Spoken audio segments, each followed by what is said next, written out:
Hey, what's up everybody? Today was a really long day, but I really want to make this video while everything is fresh in my mind. I just got back from the James River Aquarium Society Spring Fling meeting. They had 3 lectures in the morning as well as an auction in the afternoon. This was my first time going to one of these events. I live about 3 hours away. They're based in Richmond, Virginia. But I've wanted to go for quite some time, and I finally decided to make time to go, and this seemed like the perfect event because 2 of the speakers were Jamie Smith and Gary Lange, the famous rainbow guy. So I was super excited to go.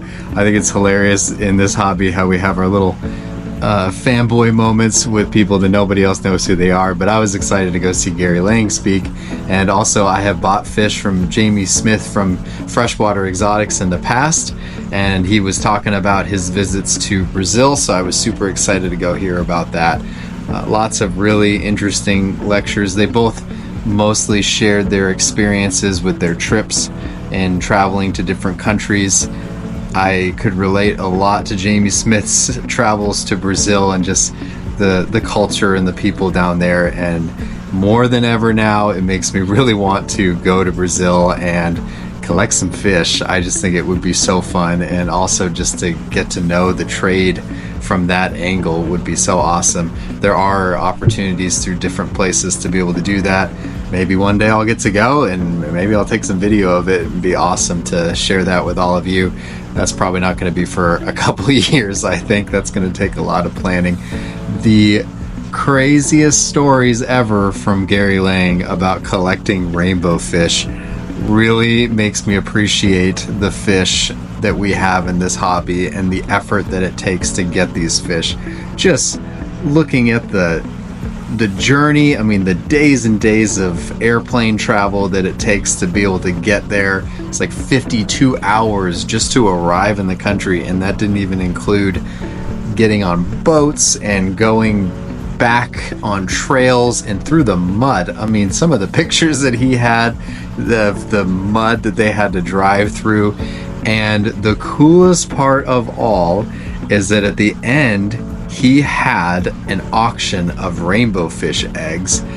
Okay, next species up is Melanoctane species Kali.2. It's about a 3.5-inch fish, not pretty much under 4 inches.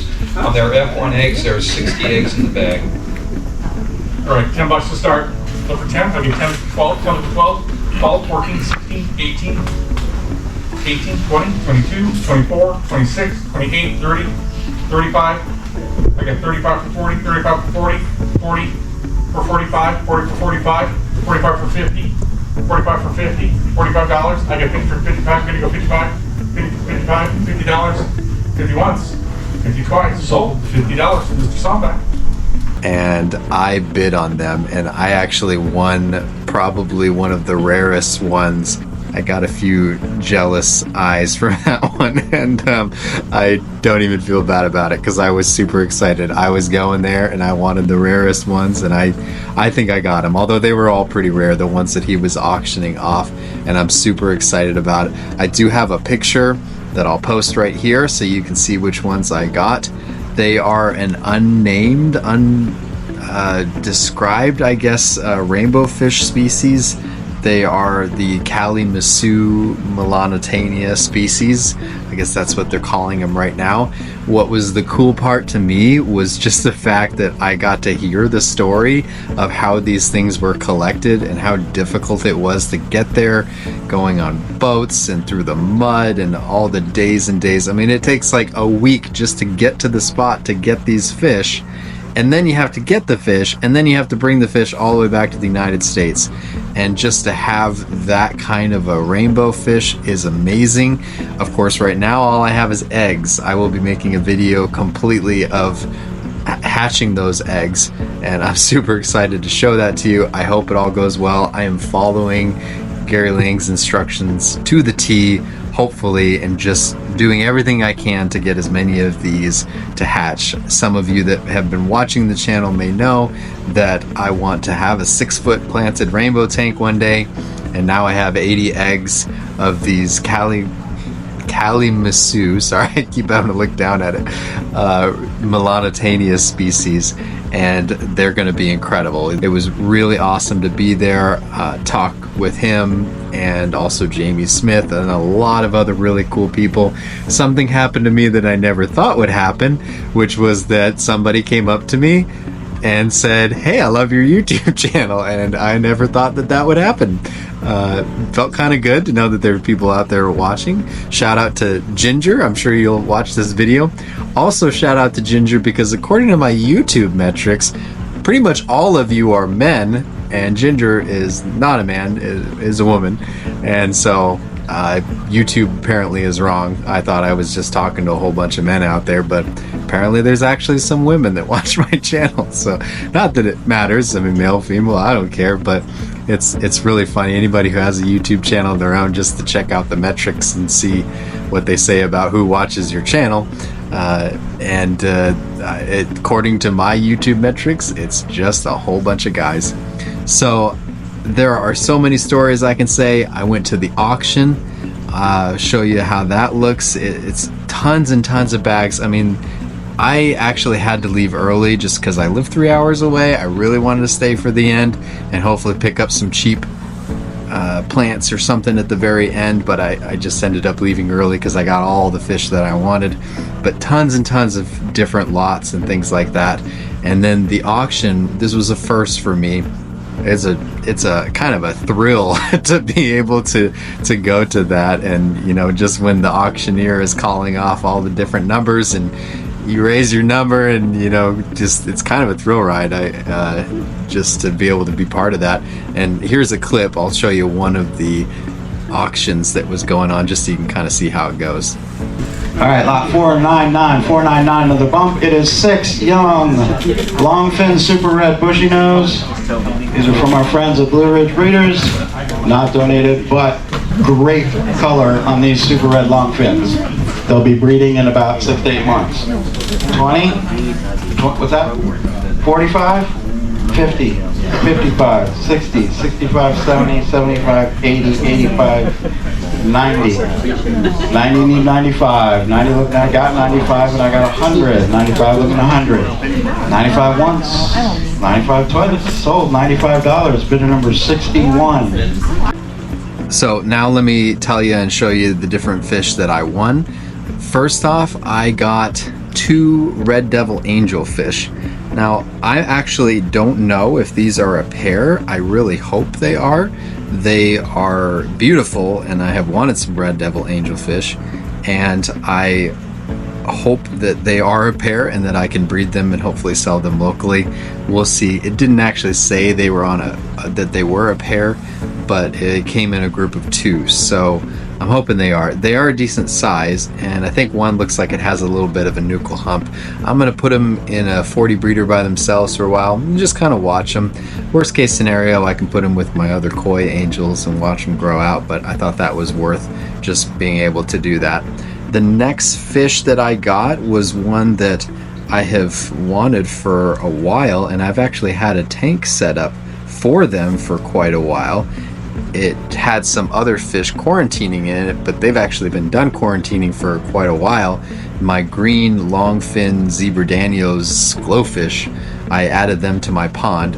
They look really cool in that pond. Let me tell you, those glowfish from the top in the pond, really awesome. But the fish that they were hanging out in was a cold water tank, no heater, just some lights. And I planned for the longest time on getting some goodeids. I've heard people say it both ways. I think it's goodeids, but the Xenotaka I'm gonna mess it up. Xenotaka dadroi. I think that's how you say it. The Xenotaka dadroi were the species that I had been looking at for the longest time of getting in that tank. I was planning on ordering them from Select Aquatics. That was my plan for the longest time. However, he has been out of stock on those for a bit. So when I saw them at the auction, I was like, you know what? I'm just going to grab them here. And now I've got them. I got a 6 of them. So they are in that tank. They are coloring up hopefully soon and going to breed for me. And they are a Cares species, not a they're pretty widespread in the hobby, but obviously, like all carrot species, they are endangered in the wild. So I have not had a carrot species for a little while. I had some carrot species in the past that I bred and spread throughout the hobby.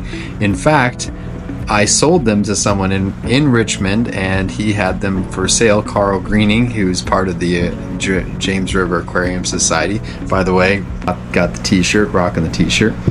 But he had some of those for sale at the auction. It was kind of cool to see my babies all grown up, and maybe I should in the future think about taking fish to an auction instead of selling them to other people. But it was cool to see them there. But anyway, so I'm just happy to have another carrot species and to participate in that program. The next fish that I got was, okay, I broke the rules. You're not supposed to buy fish that you don't know anything about, but it's a Tanganyikan fish, I know that, and I actually don't know how to say it. It's Neolamprologus fascicula, and I believe that's how you say it. I'm going to learn more about that fish, but I have like 5 Lake Tanganyikan tanks, so if I can't find a place for it to go, that'll be really surprising, and I'll just have to give them their own tank. But they are from Dave's Rare Fish. I have a lot of fish from Dave's Rare Fish, and they're all great quality, and they do great, so I wasn't worried about that. To be honest, before I left, I set up a bunch of quarantine tanks, and one of them I set up as kind of a hard water tank, and I didn't see any fish other than that one that I was remotely interested in, and I don't think very many other people were looking at it either, so I think I got a pretty decent deal on it. But anyway, so I wanted to put something in that tank, so that's what I got. But they do look beautiful, and I'm really excited to see them grow up. The next one that I got was a pleco from Freshwater Exotics. Jamie Smith brought a bunch, donated a bunch of fish to the auction, and it's an L280 pleco. So this is a spiny pleco. It's the smallest show pleco.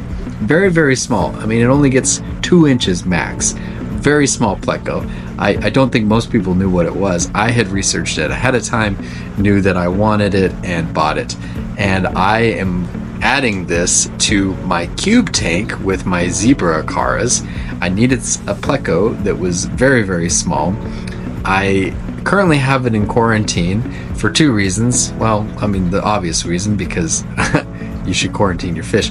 But the other reason is because I want to see it, and I know that the minute it goes into that cube, like most beautiful plecos, I may never see it again. So I put it in the proper quarantine tank so that I could look at it for a while before I drop it into my blackwater tank and never see it again. So pond season is coming up, and I do have some ponds outside that I had up and running last year, but I took the fish out of, and I'd like to start them up. So I decided, why not get some rice fish? So these are Sanseo tamarin rice fish. I probably butchered that, and they look beautiful, and I'm excited to put them in my pond outside. For now, I'm going to keep them inside. It's probably not too cold outside, and I don't expect any freezing or too much freezing to the point where they would freeze solid. However, I'm going to put some mops in the tanks and breed them a little bit before I send them all outside, just to get them going. But I'll plan on breeding them throughout the season. I bred a bunch of rice fish last year. Unfortunately, I brought some of them inside, some of them outside, and I found that it was a very cold winter and I lost some outside. So I'm gonna have to kind of restart outside because it just got way too cold, and that pond was not big enough and it froze solid, which I'm kind of bummed about. But that was my first time doing the pond thing, and now I understand what not to do. So, you know, you screw up sometimes, but it is what it is. So I'm happy to say that I am a member of the James River Aquarium Society despite being a long ways away. However, I was not the farthest traveled person there, so there's a lot of other people there, which was really cool. I think they came to see Gary Lange and James Smith, and we were not disappointed. It was an amazing show. I was happy to go, and I'm happy to be home. I am exhausted, and so now I am going to go to bed. Thanks a lot for watching, and I'll see you in the next one. Wishlist out.